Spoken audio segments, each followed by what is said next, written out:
Ever feel like airports are messing with you on purpose? You walk in, and instantly it feels off.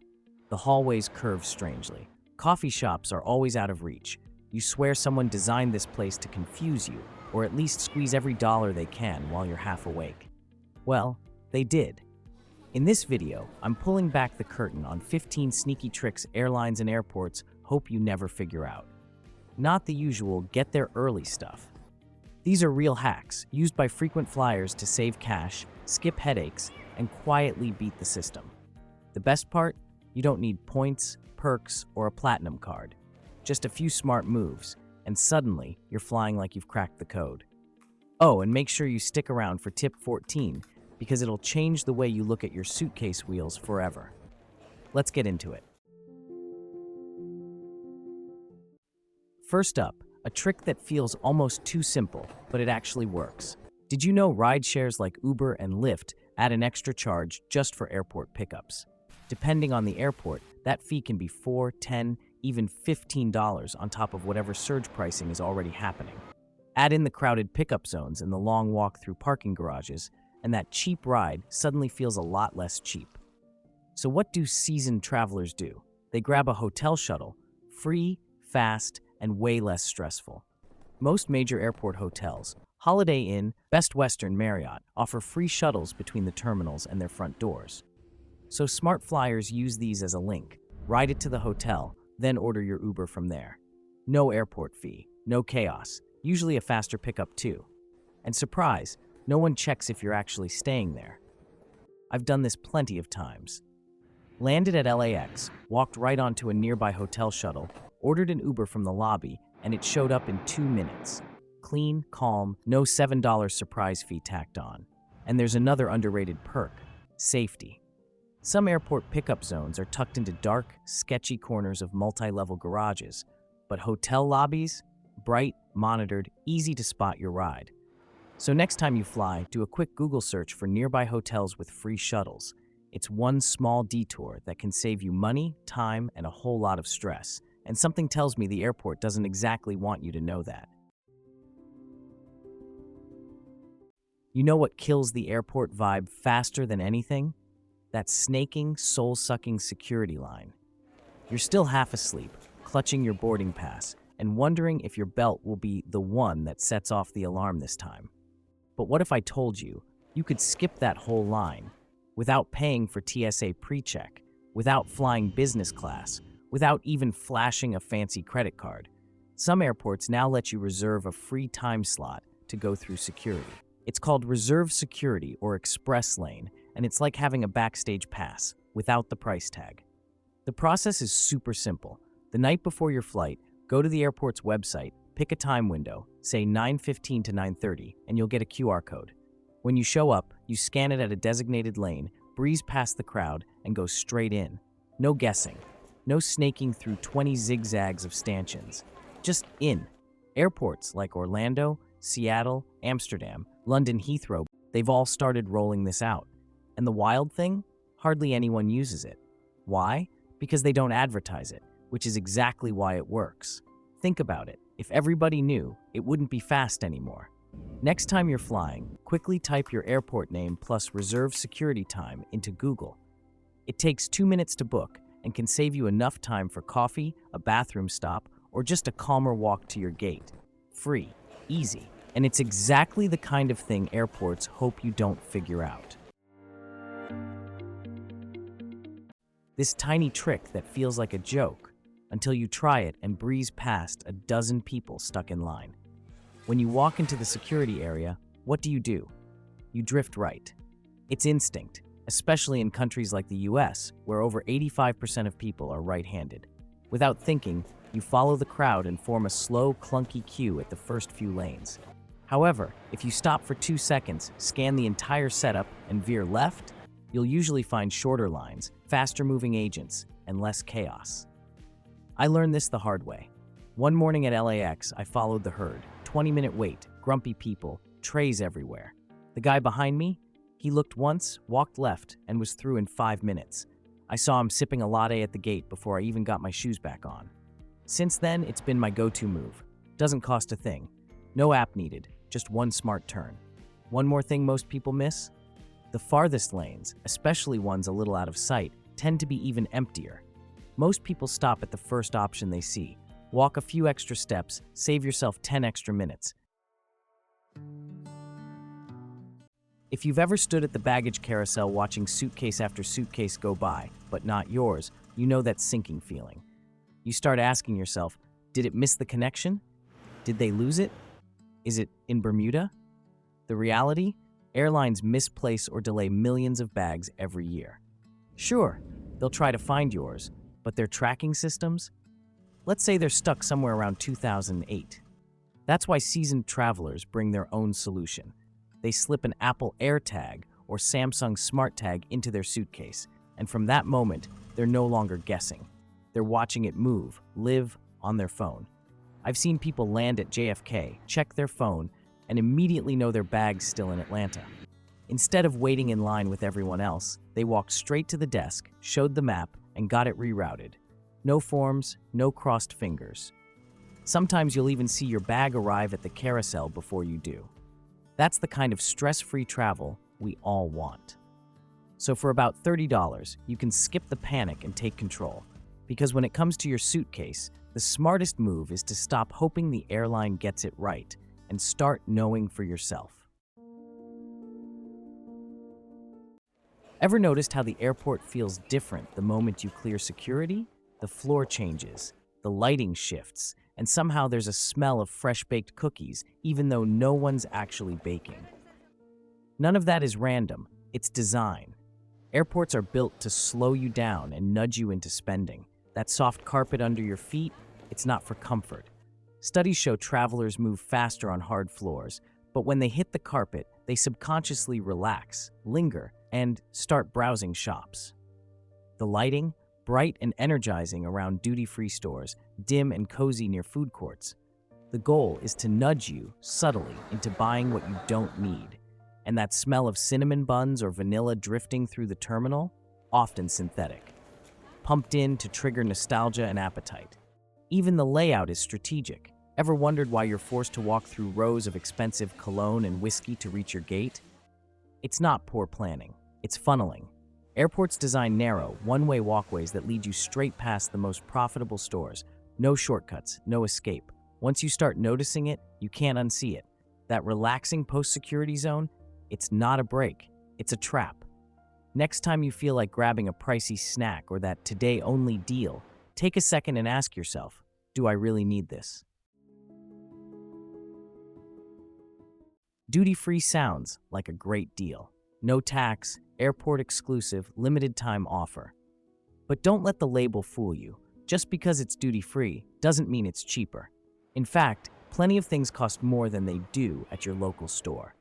Airports know you're in a spending mood, excited to start your trip, or relieved you made it through security.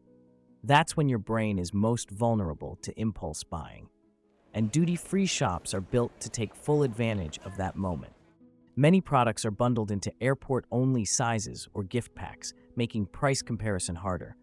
A bottle of perfume might look like a deal until you realize it's $20 cheaper at your local store. I've even seen candy boxes marked travel exclusive that cost more per ounce than regular ones at Target. The tip is simple: check before you buy. Use your phone, scan the barcode, look it up on Amazon or Walmart. It takes a few seconds and can save you a small fortune, especially on liquor, skincare, or tech. Bottom line, duty-free isn't always a scam, but it's definitely not always a bargain. Treat it like any other store. If the deal's real, it'll still be there after a quick price check. Airlines love it when your bag tips over the weight limit, because that's instant fee money for them. But here's what they can't charge you for: the clothes on your back. Savvy travelers turn this into a mini travel hack. Got a bulky coat? Layer it. Too many shirts? Stack them. A flyer in Seattle shared that he boarded a flight looking like a walking thrift store. 3 jackets, 2 scarves, cargo pants stuffed like a filing cabinet. Did anyone stop him? Nope. He walked on without paying a cent. And once you're on the plane, those layers turn useful. A hoodie becomes a pillow, a sweater doubles as a blanket, and those extra pockets mean your charger or snacks are within reach without digging into your bag. Sure, you might look a little funny for 5 minutes at the gate, but it beats forking over $40 for a bag that's 2 pounds overweight. And let's be real, airport fashion has always been its own thing. Comfort and savings win every time. There's always that moment, usually near the end of a trip, when your suitcase won't close. Souvenirs, snacks, that one just in case outfit you never wore, they're preventing your luggage from zipping up. That's when a foldable nylon bag saves the day. It's light as a sandwich, takes almost no space, and when you need it, it opens into a full-sized tote or backpack. Frequent flyers swear by it. You hit the duty-free a little too hard? No problem. Pull out the bag, stuff your extras in, and carry it on as your personal item. As long as it fits under the seat, no one bats an eye. I've used this trick flying back from Tokyo. My main suitcase was bursting with gifts, snacks, and an ill-advised number of gachapon toys. Whipped out my foldable tote, slid it under the seat, and breezed through boarding like I had it all planned. Which, technically, I did. It's simple, cheap, and it works. Toss one in your luggage before you leave. You'll forget it's there until the moment you need it, and then it'll feel like a lifesaver. Trying to fall asleep on a plane can feel like chasing a unicorn. The lights are bright, the seat hums, and there's always someone 2 rows back coughing at the worst possible time. Turns out there is a combo that helps, and it doesn't involve prescription meds: Valerian root and ASMR. Valerian is a natural herb used for centuries to calm the nervous system. You can find it as a tea or in capsule form at most drugstores. It won't knock you out cold, but it smooths out anxiety and quiets that restless, jittery feeling that creeps in mid-flight. Pair it with ASMR, those soft, whispery sounds or rhythmic tapping videos people either love or don't get at all. Add noise-canceling headphones and a proper sleep mask, and your brain finally gets the memo. Time to relax. The move is simple. Pop a Valerian capsule about 30 to 60 minutes before your flight, then cue up your favorite ASMR video once you're seated. Rain sounds, brushing noises, even someone gently explaining how to fold towels. It's oddly hypnotic. Before you know it, your eyelids feel heavy, your shoulders relax, and the whole flight feels peaceful. Best part? No grogginess when you land. Just a more rested, less cranky version of you, ready to hit the ground running. You've probably been told this 100 times. Label your bag with your name and address in case it gets lost. Sounds responsible, right? Not anymore. In 2025, writing your home address on a luggage tag is basically an open invitation for the wrong person to know you're not home.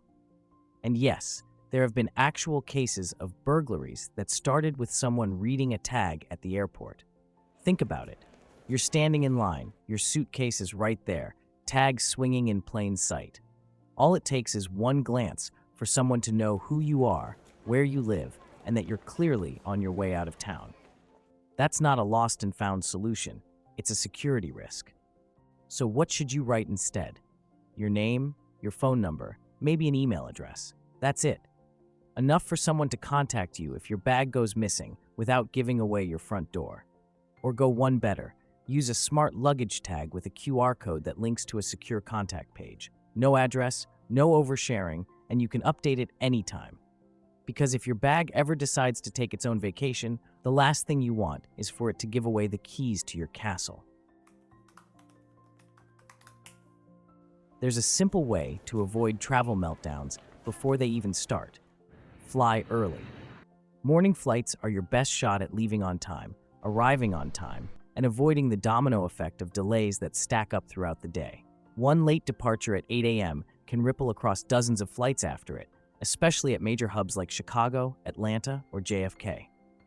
Early flights? They're usually sitting on the tarmac, already cleaned, fueled, and waiting from the night before. Less traffic, shorter lines, smoother skies. And here's a perk people often overlook. Early flights are the cleanest flights. That's the one time the cabin's been freshly wiped, the bathroom's restocked, and the crumbs from yesterday actually vacuumed up. Plus, fares are often cheaper, especially midweek, and airports are quieter, which makes everything feel less chaotic. Sounds great, until you realize it only works if you're flying from home or staying nearby. Because if you're in a new city, that 6 a.m. flight often comes with a catch of its own, a $200 hotel bill just to be close enough to make it on time. Want to score a better deal on your next flight? It's not about the destination, it's about when you book. According to travel pros at Google Flights and Hopper, the cheapest days to buy plane tickets are usually Tuesday and Wednesday. Airlines often launch fare discounts on Monday nights, and by Tuesday morning, competitors adjust their prices to match. That's your sweet spot. Missed Tuesday? Don't worry, Wednesday's a close second. It's one of the least busy booking days, so airlines quietly drop fares to encourage purchases. Add in the fact that flying on Tuesdays, Wednesdays, or Saturdays also tends to be cheaper, and you've got yourself a winning combo. It's not a magic rule, but it works more often than not. Of course, holiday seasons, school breaks, and big events can throw prices into chaos. That's why lots of people use tools like Google Flights or Hopper to track fare trends and set alerts. Remember, the day you hit book matters. Choose the right one, and you could save enough for a nice dinner. Booked right? Now reward yourself with sushi. You've heard it 1,000 times. Please place your smaller items under the seat in front of you. Sure, it's standard procedure, but they don't tell you that spot might be the worst place for your bag. The carpet is a graveyard of crumbs, coffee stains, bathroom splashes, and whatever else has been tracked in from terminals across the globe. And yet, that's where your bag ends up, absorbing it all. There's also the theft factor. On overnight flights, in the dark, it's not unheard of for someone to quietly slide a bag out from under a neighboring seat. If your passport or phone is in there, you might not realize it's missing until landing. Even without theft, a loose zipper or sudden jolt can send small items rolling deep into row 23. Still, that underseat spot has one big advantage. It guarantees you won't be fighting for overhead space or risk a last-minute gate check. So the real question is, how do you make it safer? Pack smart. Slip your backpack or tote inside a large plastic liner before tucking it under the seat. It keeps the grime out. And for anything you'll need mid-flight, stash it in your jacket's inner pockets. Headphones, snacks, meds, even a charger. That way, you're not bending down mid-flight or worrying about forgotten items left behind in a dark cabin. We wipe our hands, our tray tables, even our phone screens, but somehow forget the dirtiest part of all, our suitcase wheels. They roll through bathroom floors, sidewalk grime, mystery airport spills, and then head straight into hotel rooms, bedrooms, sometimes even onto the bed. Keep a pack of disinfecting wipes in your outer pocket. Give the wheels a quick wipe after every trip, and while you're at it, wipe down the whole case before you throw it on the bed to unpack. A few seconds. Less bacteria, way better sleep. If you've been dreaming of a getaway but dreading sky-high airfare, here's a little-known sweet spot. August. I know, you might wonder why. Even though it's smack in the middle of summer and sounds like peak travel season, it's actually the cheapest month to fly. According to the latest data from Expedia, flights in August can cost up to 12% less for domestic trips and around 7% less for international ones compared to the priciest months of the year. The catch? It comes down to timing. In the US, kids are heading back to school. In Europe, locals in countries like France and Italy are off on their own vacations. And in many destinations, August also brings peak heat, which nudges demand just low enough to bring prices down. It's a perfect storm of quiet demand, tucked inside a month people assume is expensive. So if you're flexible and want to travel smarter, aim for late summer. You'll beat the crowds, stretch your budget, and maybe even snag a better seat, with cash to spare for gelato. So there you have it, flight tricks no one puts on a boarding pass, but once you know them, you'll never travel the same way again. From sneaky shuttle hacks and secret security lanes to why August is your new favorite travel month, these little moves add up to smoother trips, smaller bills, and way fewer surprises at 35,000 feet. If this video gave you even one new tip, consider giving it a like or sharing it with that friend who always overpacks and still forgets a charger. And tell me in the comments, what's your favorite airport in the world? I'd honestly love to know. Thanks for flying with us. See you in the next one.